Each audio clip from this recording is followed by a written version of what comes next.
بسم اللہ الرحمن الرحیم۔ السلام علیکم ورحمۃ اللہ وبرکاتہ۔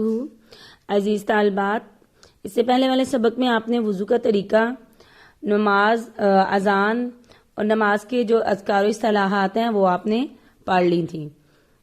آج ہم نے پڑھنا ہے نماز پڑھنے کا طریقہ اور احکام۔ جس جگہ آپ نماز پڑھ رہے ہیں وہ جگہ اور جس چیز پر آپ نماز پڑھ رہے ہیں جیسے جائے نماز وغیرہ، آپ کے کپڑے سب پاک صاف ہونے چاہیے۔ اب آپ قبلہ کی طرف منہ کر کے کھڑے ہو جائیے، پھر نماز کی نیت کر کے تکبیر تحریمہ یعنی اللہ اکبر کہتے ہوئے دونوں ہاتھوں کو کانوں تک اٹھائیں۔ مرد اپنے ہاتھوں کو ناف کے نیچے اس طرح باندھ لیں کہ دانا ہاتھ اوپر اور بایاں ہاتھ نیچے رہے، جبکہ لڑکیاں اور عورتیں سینے پر ہاتھ اسی طرح باندھیں۔ اس کے بعد ثنا پڑھیں، پھر تعوذ تسمیہ کے بعد سورۃ فاتحہ پڑھیں۔ فاتحہ ختم ہو تو آہستہ سے آمین کہیں، پھر تسمیہ کے بعد کوئی بھی سورت پڑھیں۔ یہاں یہ بات قابل ذکر ہے کہ اگر آپ 4 رکعت سنت پڑھ رہے ہیں تو ہر رکعت میں فاتحہ کے بعد سورت پڑھی جائے گی، جبکہ اگر 4 فرض ہیں تو شروع کی 2 رکعتوں میں سورۃ فاتحہ کے بعد سورتوں کو پڑھا جاتا ہے، جبکہ آخری 2 رکعتوں میں صرف فاتحہ پڑھی جاتی ہے، یعنی آخری 2 رکعتوں میں سورت کو نہیں ملانا۔ اسی طرح 3 ہے، جیسے مغرب کے فرض تو 2 رکعات میں سورت ملائیں گے، تیسری میں نہیں۔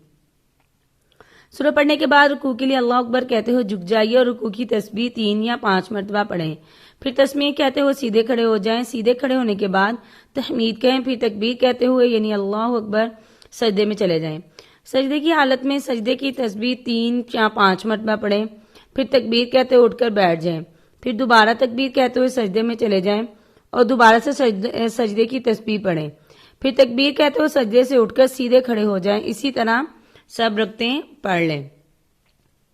2 رکعتوں کے بعد اطمینان سے بیٹھ کر تشہد پڑھیں۔ چوتھی یا آخری رکعت میں تشہد کے بعد درود شریف پڑھیں، پھر درود شریف کے بعد کی دعا پڑھیں۔ اس کے بعد السلام علیکم ورحمۃ اللہ کہتے ہوئے پہلے دائیں جانب پھر بائیں جانب منہ پھیر لیں۔ یوں آپ کی نماز مکمل ہو گئی۔ اس کے بعد خشوع و خضوع سے اپنے رب سے دعا مانگیں۔ نماز کے احکام۔ نماز کے طریقے کے علاوہ بھی نماز کے بہت سارے احکام ہیں، مثلا نماز کی قسمیں، فرض نماز، واجب نماز وغیرہ۔ اسی طرح 5 نمازوں کے اوقات، نماز کی شرائط، ارکان وغیرہ جن کا جاننا ہر مسلمان مرد و عورت پر فرض اور ضروری ہے۔ آپ صلی اللہ علیہ وسلم کا ارشاد ہے طلب العلم فریضۃ علی کل مسلم، علم حاصل کرنا ہر مسلمان مرد اور عورت پر فرض ہے۔ دین کے وہ احکامات جن پر عمل کرنا ضروری ہے، ان کے متعلق علم حاصل کرنا بھی ضروری ہے۔ جیسے ہم پر نماز پڑھنا فرض ہے تو نماز اور اس کے احکام کا علم حاصل کرنا بھی ہم پر لازم ہے۔ نماز کی قسمیں۔ نماز کی قسمیں یہ ہیں: فرض، واجب، سنت اور نفل۔ فرض نمازیں کون کون سی ہیں؟ 5 فرض نمازوں کے علاوہ جمعہ کے روز مردوں کے لیے ظہر کی بجائے جمعے کی نماز باجماعت فرض ہے۔ فرض نمازوں کے اوقات۔ قرآن کریم میں اللہ تبارک و تعالیٰ کا ارشاد ہے ان الصلاۃ کانت علی المؤمنین کتابا موقوتا، ترجمہ بے شک نماز مسلمانوں پر فرض کی گئی ہے اپنے مقررہ اوقات میں۔ اس آیت سے معلوم ہوتا ہے کہ ہر نماز کا وقت مقرر ہے۔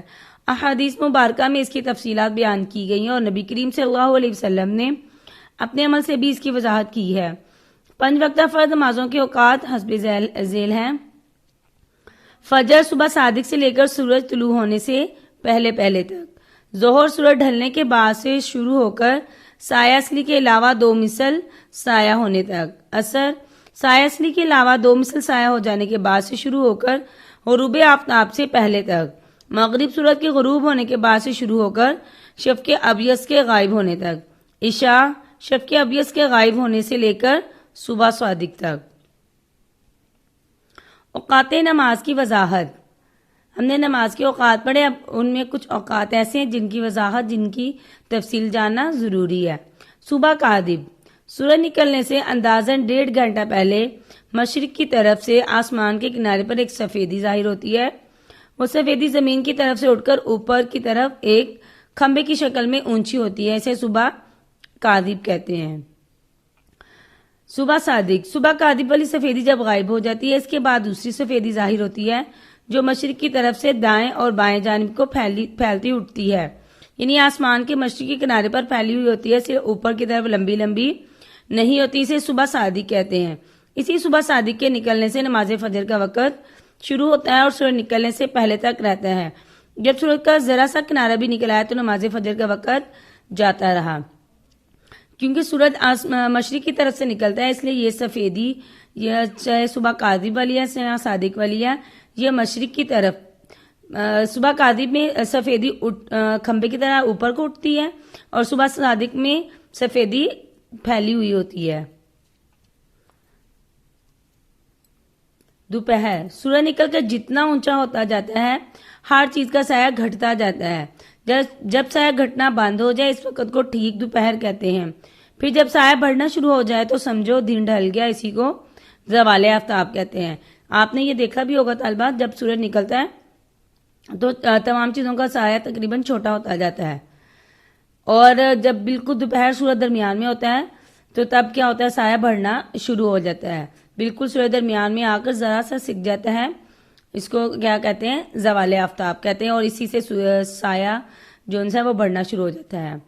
سایہ اصلی ٹھیک دوپہر کے وقت جب سورج بیچ آسمان میں ہو تو اس وقت ہر چیز کا جو سایہ ہوتا ہے اسے سایہ اصلی کہتے ہیں، یعنی بالکل درمیان میں جب سورج ہوتا ہے، نہ مشرقی مغرب کی طرف سیک رہا ہوتا ہے نہ ہی ادھر ہوتا ہے، بالکل درمیان میں جب سورج ہو تو اس وقت ہر چیز کا جو سایہ ہوتا ہے وہ سایہ اصلی ہوتا ہے۔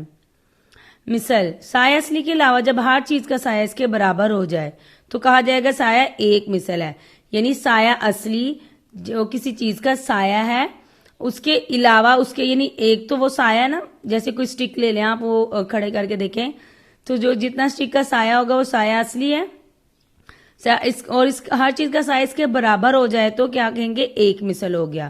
اور جب سایہ اصلی کے علاوہ ہر چیز کا سایہ دگنا ہو جائے، یعنی ایک تو اس چیز کا جتنا سایہ وہ اس کے علاوہ ڈبل ہو جائے تو کہا جائے گا سایہ دو مثل ہو گیا۔ مختصر یہ کہ ایک مثل یا دو مثل میں اس سایہ کا اعتبار کیا جائے گا جو سایہ اصلی کے علاوہ ہے۔ سایہ اصلی کے علاوہ اگر سایہ ایک مثل ہے، یعنی ایک سایہ زیادہ، یعنی ایک گنا زیادہ ہے تو وہ سایہ اصلی ایک مثل ہے، اور اگر سایہ اصلی کے علاوہ وہ سایہ ڈبل ہو گیا تو کہا جائے گا اب کیا ہے، سایہ دو مثل ہے۔ شفق، وہ سرخی یا سفیدی جو سورج چھپنے کے وقت مغرب کی طرف آسمان پر نظر آئے۔ سورج چھپنے کے بعد تھوڑی دیر تک مغرب کی طرف آسمان پر جو سرخی رہتی ہے اسے شفق احمر کہتے ہیں، پھر وہ سرخی غائب ہو جاتی ہے اور سفیدی باقی رہتی ہے، اسے شفق ابیض کہتے ہیں، پھر یہ سفیدی بھی غائب ہو جاتی ہے، اس کے بعد تمام آسمان یکساں نظر آتا ہے۔ اس شفق ابیض کے غائب ہونے تک مغرب کا وقت رہتا ہے۔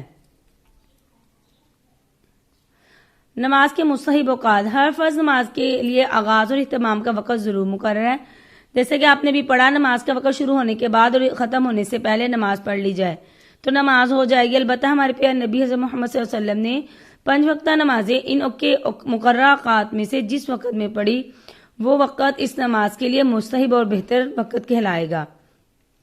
آئیے ہر نماز کا مستحب وقت سمجھ لیجئے۔ فجر کا مستحب وقت، سورج نکلنے میں اتنا وقت رہ جائے کہ سنت کے موافق اچھی طرح نماز ادا کی جائے، اور نماز سے فارغ ہونے کے بعد اتنا وقت باقی رہ جائے کہ اگر نماز میں کسی وجہ سے کوئی کمی رہ گئی ہے، کوئی نماز درست نہیں ہوئی تو سورج نکلنے سے پہلے دوبارہ سنت کے مطابق دوبارہ نماز پڑھی جا سکے، تو ایسے وقت فجر کی نماز پڑھنا افضل ہے۔ یعنی آپ نے ایسے وقت نماز پڑھنی ہے فجر کی نماز کہ آپ کے پڑھنے کے بعد بھی اگر دوبارہ نماز پڑھی جا سکے تو نماز کا وقت ہو، ایسے وقت پڑھنا مستحب ہے۔ ظہر کا مستحب وقت، گرمی کے موسم میں اتنی تاخیر کر کے پڑھنا کہ گرمی کی تیزی میں کمی آ جائے، اور سردی کے موسم میں اول وقت پڑھنا مستحب ہے، لیکن اس کا خیال رکھنا چاہیے ظہر کی نماز ایک مثل کے اندر اندر پڑھ لی جائے۔ ایک حدیث شریف کا مفہوم ہے ابرد بالظہر فإنه اعظم للأجر، یہ گرمیوں کے لیے حکم ہے کہ ظہر کی نماز کو ٹھنڈا کر کے پڑھیں، اس میں زیادہ ثواب ہے، لیکن وقت کے اندر اندر پڑھ لی جائے۔ عصر کا مستحب وقت، جب تک سورج میں پیلا پن نہ آ جائے اس سے پہلے پہلے عصر کا مستحب وقت ہے، اس کے بعد مکروہ ہو جاتا ہے۔ مغرب کا مستحب وقت، مغرب کی نماز اول وقت میں پڑھنا مستحب ہے، اور بغیر عذر دیر کر کے نماز پڑھنا مکروہ ہے، یعنی جیسے اذان ہو اس کے فوراً بعد نماز پڑھ لی جائے۔ عشاء کا مستحب وقت 1/3 رات تک مستحب ہے، اس کے بعد آدھی رات تک بھی صحیح ہے، اور اس کے بعد کیا ہو جاتا ہے؟ مکروہ ہو جاتا ہے. لیکن اگر کسی وجہ سے نماز نہیں پڑھی تو نماز مکروہ نہیں ہوگی، نماز ادا ہو جائے گی. ممنوع اوقات، 3 اوقات ایسے ہیں جن میں کوئی نماز پڑھنا جائز نہیں. یہ اوقات جن میں نماز پڑھنا منع ہے، یہ بھی نبی کریم صلی اللہ علیہ وسلم کے ارشاد اور عمل کے مطابق ہے. نمبر 1 طلوع آفتاب یعنی سورج نکلنے کے وقت. نمبر 2 زوال آفتاب یعنی سورج ڈھلنے کے وقت. نمبر 3 غروب آفتاب یعنی سورج غروب ہونے کے وقت. طالبات آپ نے یہاں تک یاد کرنا ہے، انشاءاللہ ہم اگلے سبق میں مزید پڑھیں گے. السلام علیکم.